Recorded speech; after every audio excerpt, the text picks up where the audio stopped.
Hi hello friends, சாஸ்திரமும் சமையலும் நம்ம சேனல் நீங்கள் ஃபர்ஸ்ட் டைமாக பார்க்குறீங்க அப்படின்னாக்க சப்ஸ்கிரைப் பண்ணிட்டு பாருங்க. நல்ல பாரம்பரியமான கம்பு ரோஸ்ட் தாங்க. நல்லா மொறுன்னு சூப்பராக இருக்குங்க.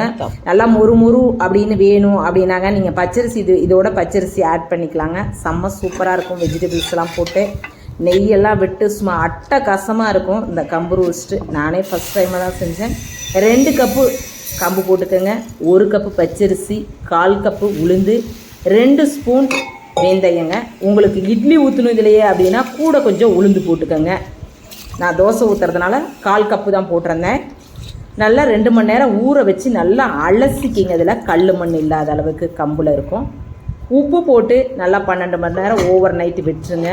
நல்லா கரைச்சி விட்டுருங்க. நல்லா புளிச்சிடணும். அப்போ தான் நல்லா டேஸ்ட் அதிகமாக இருக்கும். காலையில் பார்த்திங்கனாக்கா நல்லா கரைச்சி வச்சு மூடி வச்சிட்டோம் அப்படின்னாக்க நைட்டுக்கு சுடுறோன்னா காலையில் கரைச்சி வச்சுக்கலாம். இது நான் ஈவினிங்கே கரைச்சி வச்சுட்டேன்.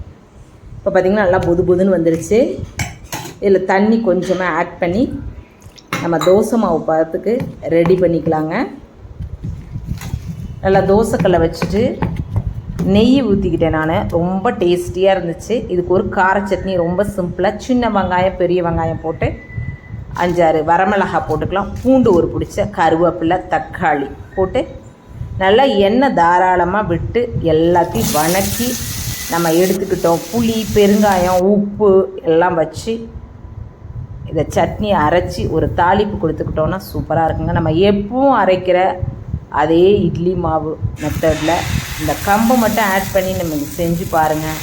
கண்டிப்பாக நம்ம வீட்டில் இருக்கிற பசங்களும் சரி இதுலேயே குழிப்பணியாரம் ஊற்றிக்கலாம்.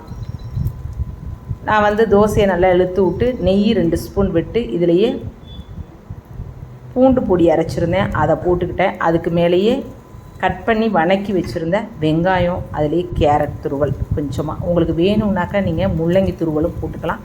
சூப்பராக இருக்குங்க. ஹெல்த்தியும் கூட. போட்டுட்டு திரும்பவும் பூண்டு பொடியை கொஞ்சமாக தூவிக்கலாம். பசங்களோட இதுக்காக தான்.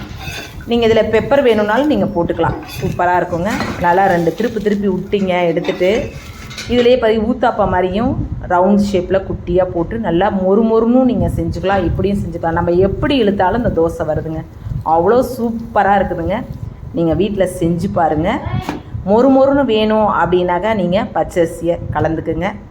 ரொம்ப சாஃப்டாக வேணும்னா புழுங்கரிசி போட்டுக்கோங்க கம்போட. சூப்பர் டேஸ்டிங்க. தேங்க்யூ. உங்களுக்கு பிடிச்சிருந்தா நம்ம சேனலை லைக் ஒன்று கொடுத்துக்கோங்க. நீங்கள் கமெண்ட்டில் எதுனாலும் எனக்கு சொல்லுங்கள். தேங்க்யூ.